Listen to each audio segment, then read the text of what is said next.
"It's your eyes," she said. "It's the way you're looking at me, like every white woman who has ever looked at me and taken my children away." I froze. My stomach dropped through the floor. My mouth was open, but nothing was coming out. This was exactly what I didn't want to have happen. This was who I didn't want to be. I didn't want to be that person who said that thing that was so offensive or upsetting. But here I was.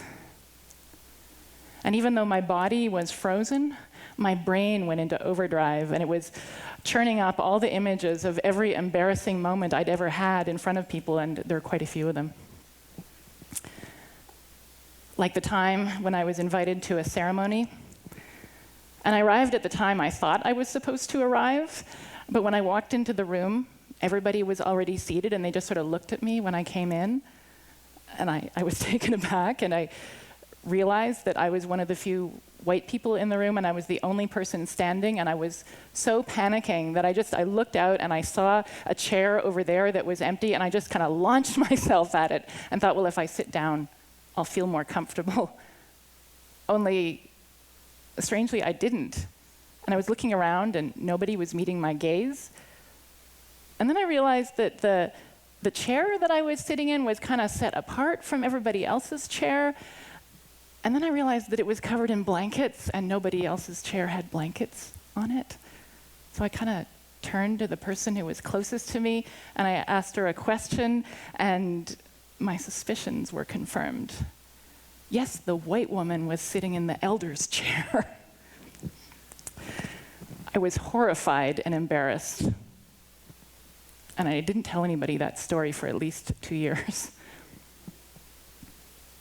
But there I was again, doing that thing that I didn't want to do, saying something that was offensive or doing something that was offensive and feeling awkward and uncomfortable and like, oh, I just wish I wasn't in this place right now. Why don't I just hang back when these opportunities present themselves? And indeed, I had hung back for many years and not walked into those opportunities. But there I was, and there I was again and again and again. And gradually I thought, maybe I'm not just kind of uniquely clumsy and tactless. Maybe there's something going on here. Maybe this tactlessness and this clumsiness and this embarrassment is actually something that's calling out to me to take a closer look. Maybe it's a potential beginning, not an end.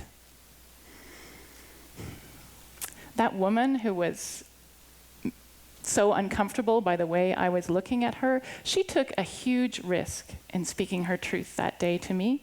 She was enormously brave. And if she could be brave, why couldn't I be brave? Because when I was sitting there feeling frozen, I did have a choice. I could follow the images in my brain and go down that path and end up on that diving board and take that plunge into the pond of shame and embarrassment. But I knew where that goes. It goes nowhere. Nothing happens out of that.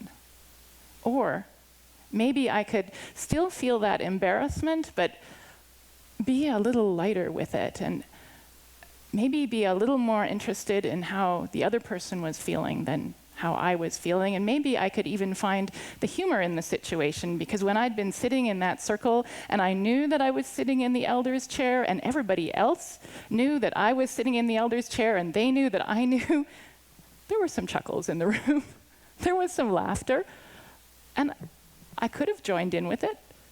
And I could have maybe loosened up a little bit and maybe gotten a little curious about what was going on. Because here's the thing about cross-cultural communication, or at least what I've picked up over the last couple of years. I'm a fish swimming in water, and I don't know I'm swimming in water. I don't know what I can't see. So yes, I am going to make mistakes. Yes, at best, I'm going to be at times misleading or confusing, and at worst, I am going to be offensive. And I wish I could tell you, here is a magic formula for not offending anybody, but there isn't one. At least I haven't found it. You can tell me later if you've found it. I'm just as clumsy as I ever was. But here's the thing. I've become a little better, a little faster at being aware that that sense of embarrassment is actually my cue to relax and get curious about what's going on. So what was going on with my stare at that woman? Well, we were working together, and I was really set on creating an environment where everybody would be included and everybody would be comfortable. And so I was looking her in the eye, because as a young, shy child, I'd been taught, you know, when you shake hands with somebody, you look them in the eye. That's how you show respect. And when an older person is talking to you, you look them in the eye, show them respect. And this was a person that I was talking to that I admired and respected, still do. And so I was giving her lots of eye contact. And it was probably weirdly creepy even for my culture, how much eye contact I was giving her. But in her culture, it was way too much eye contact.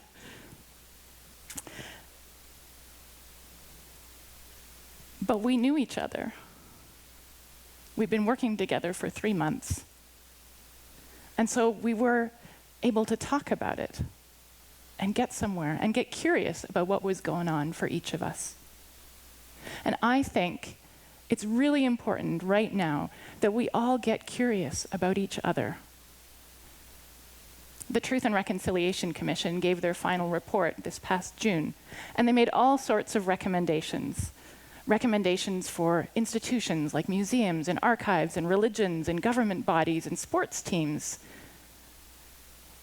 But if all of those institutions do all of those recommendations, and we, you and I, don't make changes in our daily lives and how we behave, then it won't be enough. It just won't be.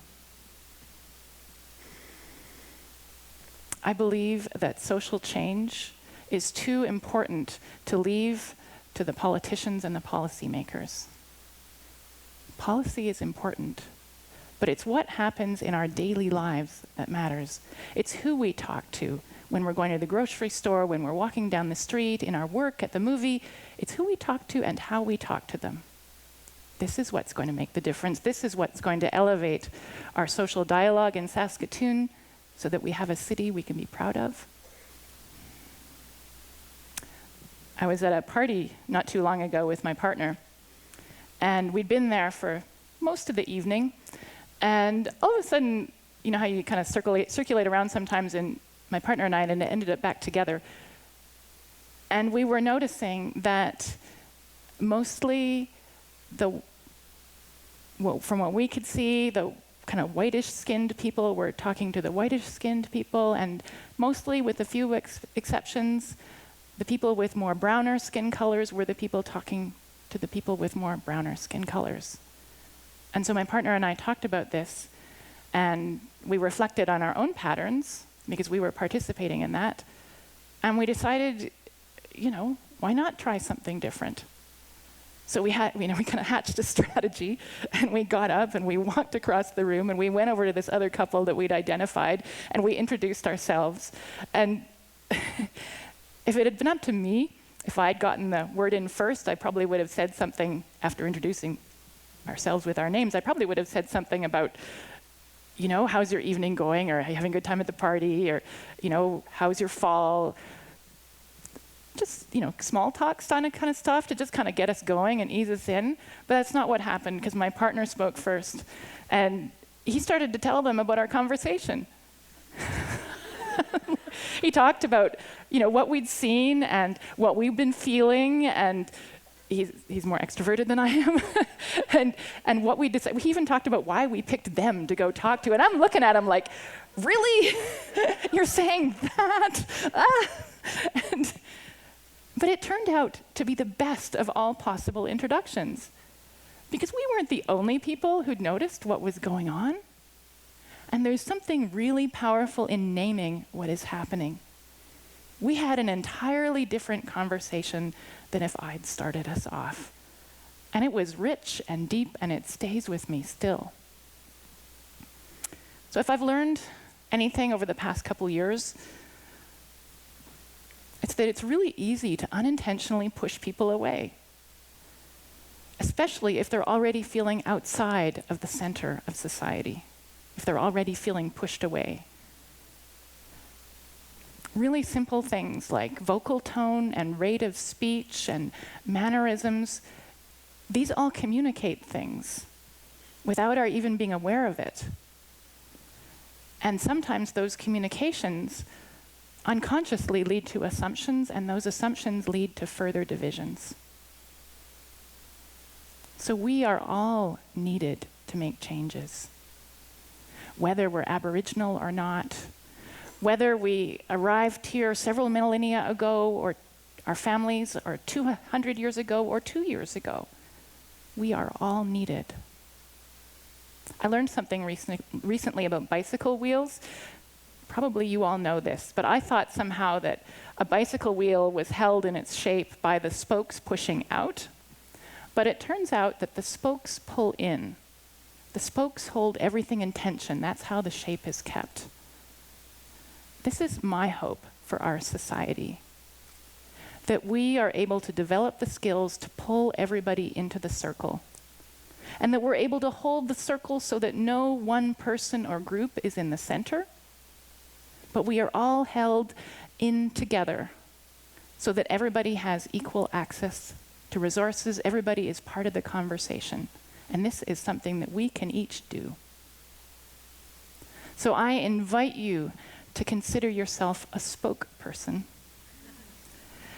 And the skills of a good spokesperson are to be light and as comfortable as you can in the face of clumsiness. Whatever form your clumsiness takes, whether it's just that feeling of rubbing up against one another and you think, oh, there's something here, or whether it's embarrassment or discomfort, or even, at times for me, it's turned into a full-blown argument. Whenever you recognize it, to pause for a moment and to be compassionately curious about what's going on for yourself and what might be going on for the other person, and to speak your truth with compassion and courage and sensitivity and maybe even a little bit of humor. Because this is what's going to create the city and the society we want to have, where we are all equal and we are all welcome. Thank you.